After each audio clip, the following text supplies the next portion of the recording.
बुआ जी, store room में ये किसी की शादी की तस्वीर मिली है।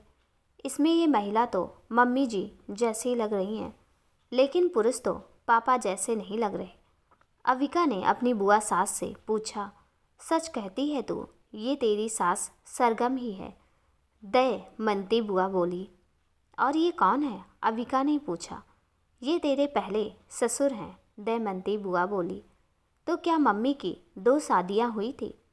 ये मुझे पुलकित ने कभी नहीं बताया, अविका बोली। ये बात तो पुलकित को भी पता नहीं है, तो तुझे कैसे बताएगा?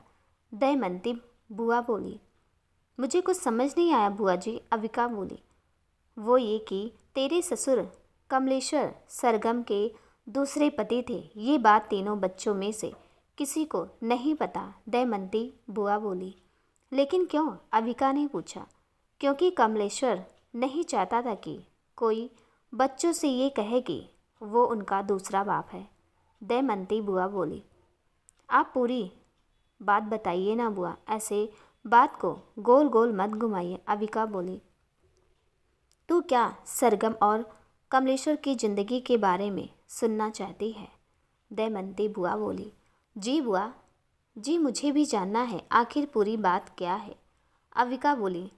तो तू सरगम की पूरी कहानी सुनना चाहती है? दयमंती बुआ बोली। जी बुआ जी। आखिर क्या थी मम्मी की कहानी? उन्हें 2 शादियाँ क्यों करनी पड़ी? अविका ने पूछा। तो सुन, मैं सुनाती हूँ तुझे सरगम की कहानी। और इतना कहकर दयमंती बुआ ने कहानी सुनानी शुरू कर दी। ये तब की बात है जब कमलेश्वर और सरगम छोटे हुआ करते थे। दोनों के पिता रेलवे में काम करते थे। कमलेश्वर के पिता स्टेशन मास्टर थे और सरगम के पिता अभियंता थे। दोनों के ओहदे अच्छे थे, इसलिए दोनों को बहुत बहुत बड़े सरकारी घर मिले हुए थे। रेलवे कॉलोनी में घर भी बहुत बड़े थे, बिल्कुल बंगलों की तरह। वहीं दोनों बच्चे अपने अपने परिवार के साथ रहा करते थे। कमलेश्वर के पिता रामधनी सिंह, माँ सुमित्रा और 2 बड़े भाई बहन। कमलेश्वर सब में छोटा और दुलारा था। सरगम अपने माँ बाप की एकलौती संतान थी। उसके पिता शशिकांत गुप्ता और माँ प्रतिमा रामधनी और सुमित्रा से उम्र में काफ़ी छोटे थे, इसलिए प्रतिमा सुमित्रा को जीजी और शशिकांत समधन रामधनी को बड़े भैया कहकर पुकारा करते थे। कॉलोनी में और भी परिवार थे, लेकिन उनके ओहदे इन दोनों से कम थे, इसलिए इन दोनों परिवारों का रेलवे के और घरों से ज़्यादा संपर्क नहीं था। लेकिन उन सबके दुख सुख में वे शामिल ज़रूर होते थे। लेकिन दोनों परिवार ही एक दूसरे की खुशियों में ज़्यादा शामिल होते थे। इसी तरह दोनों बच्चे सरगम और कमलेश्वर साथ स्कूल जाते और साथ साथ खेलते हुए बड़े हुए रहे थे। शशिकांत ने प्रतिमा से प्रेम विवाह किया था, वो भी अपने परिवार की मर्जी के बिना, इसलिए शशिकांत के परिवार वालों के हृदय में शशि के लिए कोई स्थान न था। वो शशि से इसलिए नाराज़ थे क्योंकि प्रतिमा के माँ बाप नहीं थे। वे एक अनाथ लड़की को अपने घर की बहू नहीं बनाना चाहते थे। बस प्रतिमा के एक दूर के मामा थे जिन्होंने ही उसे पाल पोस कर बड़ा किया था। बस इसलिए शशि अपने परिजनों के पास नहीं जाता था। अपने परिवार के साथ कोई भी तीज त्यौहार आता वो अकेले ही मनाते, लेकिन उधर रामधनी का परिवार तीज त्यौहार मनाने अपने गांव ही जाता था। जबकि ज़िंदगी ऐसे ही बीत रही थी।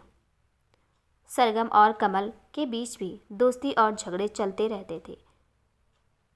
एक दिन तो कुछ ऐसा हुआ, सरगम अपनी गुड़िया का ब्याह रचा रही थी।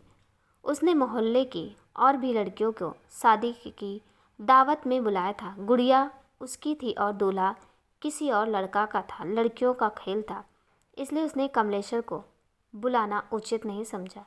ब्याह रेलवे कॉलोनी के बड़े से पीपल के पेड़ के नीचे बने चबूतरे पर था। प्रतिमा ने उस दिन सबके लिए बहुत सारे पकवान बनाए और शादी की सारी व्यवस्थाएं उसी ने की। पत्तल सकोरे, शादी की साज सजावट सबने उसने ही की थी। उसे भी अच्छा लग रहा था क्योंकि वो तो अनाथ थी। उसके नाच और नखरे उसके पति के सिवाय किसी और ने नहीं उठाए थे, इसलिए वो अपने सरगम के सभी नखरे उठाती थी। उस दिन इतवार था। कमलेश्वर देर तक सो रहा था और फिर दोपहर तक बाहर आया खेलने के लिए, लेकिन ये क्या, वहाँ तो गुड़िया का ब्याह रचाया जा रहा था, वो भी सरगम की गुड़िया का, और उसने मुझे बुलाया ही नहीं, चुड़ैल कहेंगी। और वो गुस्से में दनदनाते हुए सरगम के पास पहुंचकर बोला, सरगम, आज तेरी गुड़िया का ब्याह था और तूने मुझे नहीं बुलाया। ये सब लड़कियों के काम है, तुम लड़कों का भला यहाँ क्या काम। सरगम बोली, मैं तो तेरा अच्छा दोस्त हूँ ना। देख, तूने ये भगवान जी का काला धागा मेरे गले में बांधते हुए कहा था कि मैं तेरा पक्का वाला दोस्त हूँ। कमलेश्वर ने प्रमाणित किया। कहा था तो तू क्या कर लेगा। जा नहीं बुलाया और ना कभी बुलाऊंगी। सरगम भी तैस में आ गई। तेरी ये मजाल, तू मुझे नहीं बुलाएगी। और इतना कहकर कमलेश्वर ने सरगम की गुड़िया फेंक दी और सारा सामान भी बिखेर दिया। सरगम भी कहाँ कम थी, उसने कमलेश्वर की हथेली अपने मुंह में भर ली और इतनी जोर से दांत गड़ाई कि खून निकल आया। कमलेश्वर डर से चीख उठा और उसकी चीख सुनकर सब बाहर भागे। तब तक कमलेश्वर की पूरी हथेली खून से भर चुकी थी और काटने के बाद सरगम डर के मारे घर में कहीं छुप गई। शशिकांत ने फौरन कमलेश्वर को अपनी साइकिल में बैठाया और ले चले डॉक्टर के पास पट्टी कराने, क्योंकि उस समय रामधनी घर पर नहीं थे और फिर चोट तो शशिकांत की बेटी ने दी थी। कमलेश्वर का ही ये करने का फर्ज बैठता था। थोड़ी देर में शशिकांत कमल को लेकर घर आ गए। कमल को टिटनेस का इंजेक्शन भी लगवाना पड़ा, पट्टी भी हुई और हफ्ते भर के लिए दवाई की पुड़िया भी खाने को मिली। बेवजह इतना सारा कष्ट वो बिल्कुल भरा बैठा था सरगम पर। जब कमलेश्वर की पट्टी हो गई तो सुध आई सरगम को जब सरगम की पट्टी हो गई तो सुध आई कमलेश्वर को डांटने की, लेकिन सरगम तो गुलर का फूल हो गई थी। सबने इतना ढूंढा लेकिन नहीं मिली।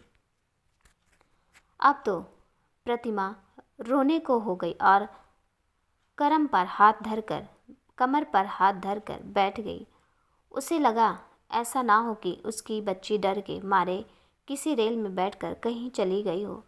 अब चारों ओर अफरा तफरी मच गई। मोहल्ला भर सरगम को खोजने में लग गया, लेकिन सरगम कहीं ना मिली। रेलवे पुलिस में रिपोर्ट भी दर्ज करवा दी गई। पुलिस भी ढूंढने में लग गई। आधी रात होने को आई सरगम को खोजते खोजते, लेकिन सरगम कहीं ना मिली। माथे पर हाथ रखकर सब बाहर बैठे थे। शशिकांत को हल्की ठंड महसूस हुई तो उसने प्रतिमा से कहा कि भीतर से शॉल ले आओ।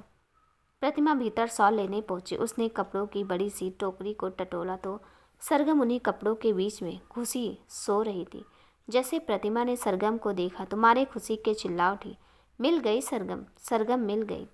सब दौड़े दौड़े भीतर आए। शशिकांत और प्रतिमा ने उसे अपने सीने से लगा लिया और तभी कमलेश्वर भी भाग कर आ पहुंचा और उसने सरगम से पूछा, कहाँ चली गई थी तू? मैं तो डर ही गया था, मैं बहुत डर गई थी, इसलिए इस टोकरी में आकर छुप गई। फिर मुझे नींद आ गई, सरगम ने मासूमियत से जवाब दिया। अब बड़ों के बोलने लायक कुछ बचा ही नहीं था। दोनों ने इस झगड़े को आपस में सुलझा लिया था। दिन बीतते जा रहे थे। दोनों बच्चे धीरे धीरे बड़े हो रहे थे। अब सरगम 11 की पूरी होकर 12वें साल में पहुंच गई थी और कमलेश्वर भी 13वें साल में पहुंच गया था। दोनों की दोस्ती अब भी बरकरार थी। हालांकि कभी कभी प्रतिमा सरगम से कहती थी कि अब तू बड़ी हो रही है, कमल से ज़्यादा दोस्ती ठीक नहीं। क्यों? वो तो मेरे बचपन का दोस्त है, उससे दोस्ती ठीक क्यों नहीं? सरगम पूछती। सरगम का जवाब सुनकर प्रतिमा भी चुप हो जाती। अब वो भी क्या कहती और कैसे समझाती सरगम को। इसी बीच प्रतिमा 2 बार गर्भवती हुई, लेकिन जैसे ही 2-3 महीने ऊपर जाते तो उसका शरीर उस बच्चे को स्वीकार न करता और उसे गर्भ को सूना करके पुनः भगवान के पास लौट जाता। अब प्रतिमा और शशिकांत ने ये सोचकर संतोष कर लिया कि चलो एक संतान तो है, वे निसंतानहीन तो नहीं है, और फिर उनकी बेटी किसी राजकुमारी से कम तो नहीं। वक्त मुट्ठी से रेत की तरह फिसला जा रहा था और एक दिन शशिकांत रेल में किसी गड़बड़ी को देख रहे थे। रेल के इंजन में बाहर की ओर खड़े होकर कुछ ठीक करने का प्रयास कर रहे थे और तभी उन्हें बिजली का झटका सा लगा। वे अपना संतुलन खो बैठे और रेलवे की पटरी पर आकर गिरे। तभी उनका सिर पटरी से इतनी जोर से टकराया कि फिर वो कभी भी खड़े ना हो सके। शायद सिर में गंभीर चोट आई थी। रेलवे कॉलोनी में जब उनकी मौत की खबर पहुंची तो हाहाकार मच गया। प्रतिमा को तो ना कुछ होश था और ना कोई खबर। उसके तो आंसू भी ना निकले थे। शशिकांत का परिवार भी गांव से आ चुका था। जवान बेटे की मौत का इल्जाम बहू के ऊपर थोपकर और बेटे की अस्थियां लेकर वे भी रवाना हो गए। रह गए माँ बेटी, जिन्हें रामधनी के परिवार ने संभाला। खबर सुनकर प्रतिमा के मामा भी आ पहुँचे। उन्हें देर से खबर मिली, इसलिए पहले ना आ पाए, और जिस रोज़ मामा आए उसी रात को सरगम को इस दुनिया में अकेला छोड़कर प्रतिमा भी अपने शशि के पास चली गई। रोती बिलखती सरगम को कमलेश्वर की माँ ने संभाला। इतनी सी उम्र में उस पर पहाड़ टूट पड़ा था। प्रतिमा का अंतिम संस्कार करके बूढ़े मामा अपनी भांजी की अस्थियां और अपने नातिन को लेकर गांव को रवाना हो गए और पीछे छूट गई कमलेश्वर और सरगम की दोस्ती। इधर सरगम आंसू बहाती रही और उधर कमलेश्वर को उसके घर वालों ने बड़ी मुश्किल से संभाला। सरगम अपनी माँ के मामा जी रघुवर दयाल जी के साथ उनके घर पहुंची तो उसको देखते उसकी पत्नी संतोषी का मुंह बन गया और वो रघुदयाल जी से बोली, बड़ी मुश्किल से तो अनाथ माँ से पीछा छूटा था, अब उसकी अनाथ बेटी को भी उठा लाए। तुमने क्या अनाथों को पालने का ठेका ले रखा है? चुप रहो, कुछ तो सोच समझ कर बोला करो। किसके भरोसे अनाथ लड़की को छोड़ देता? कुछ भी हो, चाहे दूर की ही सही है तो है अपने रिश्तेदार की ही बेटी, ऊपर से कन्या, और फिर इंसानियत के नाते ही कुछ सोच लिया करो। भगवान को क्या मुंह दिखाओगी अगर इतना पाप करोगी तो? रघुवर दयाल जी बोले, जिंदगी भर माँ को रखा और अब बेटी को भी खिलाएं पढ़ाएं और फिर ब्याह का भी खर्चा उठाएं। संतोषी बोली, तुम्हारा नाम संतोषी किसने रखा? क्योंकि तुम्हारे नाम के अनुसार तुम्हारी प्रकृति नहीं है। कभी किसी की भलाई के बारे में भी सोच लिया करो, कुछ तो संतोष रखा करो। जब मरोगी तो क्या ये धन दौलत सिर पर लाद कर ले जाओगी? कुछ नहीं, जाता संग सब यही का यही धरा रह जाता है। रघुवर दयाल जी बोले, तो तुम क्या चाहते हो? सब कुछ दान कर दूं और सड़क पर भीख मांगने लगूं? संतोषी बोली, मैंने ऐसा तो नहीं कहा। रघुवर दयाल जी बोले, तुम्हारे कहने का मतलब तो यही था। संतोषी बोली, तुम्हें समझाना बहुत मुश्किल है, मैं हार चुका हूँ, तुमसे ना जाने कब पीछा छूटेगा तुमसे। रघुवर दयाल जी बोले, तो मार क्यों नहीं डालते मुझे? रोज़ रोज़ की झंझट ही खत्म हो जाएगी। संतोषी बोली, यही तो कर नहीं सकता, मुझे अपने कर्म नहीं बिगाड़ने। रघुवर दयाल जी बोले, तो तुम अपनी जिद नहीं छोड़ोगे? संतोषी बोली, कभी नहीं, ये बच्ची मेरे घर में ही रहेगी। रघुवर दयाल जी बोले, तो तुम भी कान खोल कर सुन लो, मैं इसे बना बना कर नहीं खिलाऊंगी। संतोषी बोली, ठीक है तो मत खिलाओ, मैं इसे लेकर खेत वाली कोठरी पर पड़ा रहूँगा, मैं इसे बनाकर खिलाऊंगा। रघुवर दयाल जी बोले, तुम्हें शर्म नहीं आती? जब मेरी तीनों बेटियां इस घर में रहती थी तो इसकी माँ उनका हिस्सा बांट लेती थी, अब ये मेरी पोती का हिस्सा बांटने आ गई। संतोषी बोली, कोई किसी का हिस्सा नहीं बांटता, सब अपने अपने भाग्य का खाते हैं। रघुवर दयाल जी बोले, तुम्हें जो दिखे सो करो। और इतना कहकर संतोषी भीतर चली गई और रघुवर दयाल जी सरगम को लेकर खेत वाली कच्ची कोठरिया में रहने चले गए। संतोषी भीतर पहुंची तो उसका बड़बड़ाना चालू रहा। उसका बड़बड़ाना देखकर उसकी बहू कनकलता ने पूछा, अम्मा क्या बात है, किस पर इतना गुस्सा हो रही हो? अब तू ही बता। सालों पहले अनाथ प्रतिमा को मैंने इस घर में रहने दिया, वो तो मैं जैसे तैसे सह गई, लेकिन अब उसकी अनाथ बेटी को भी तेरे बाबूजी घर उठा लाए। संतोषी बोली, अच्छा ये बात है? कनकलता बोली, हाँ ये ही बात है। अब तेरी कालंदिनी सयानी हो रही है, उसका ब्याह करना है, कब तक अनाथों को पालते रहेंगे? मैंने कह दिया तो मुँह फुलाकर खेत वाली कोठरिया में रहने चले गए उस लड़की के साथ। संतोषी बोली, लेकिन अम्मा तुम ही बताओ, अगर बाबूजी खेत वाली कोठरिया में रहेंगे तो चार लोग क्या कहेंगे? अच्छा नहीं लगता, उन्हें बुलवा लो। अम्मा, पड़ी रहेगी वो लड़की एक कोने में, इतना बड़ा तो घर है, उससे काम करवाएंगे ना। मुफ्त में थोड़े ही देंगे रोटी, कनकलता बोली। मेरी मोटी बुद्धि में तो ये बात घुसी ही नहीं, बेकार ही जाने दिया तेरे बाबूजी को, संतोषी बोली। कोई बात नहीं अम्मा, ये आए जा रहे हैं तो इनको भेज देना बाबूजी को लाने और कहना कि वो लड़की इस घर में रह सकती है, कनकलता बोली।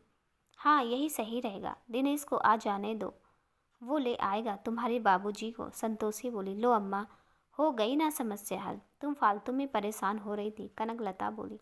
हाँ बहुरिया तुम सही कहती हो, संतोषी बोली।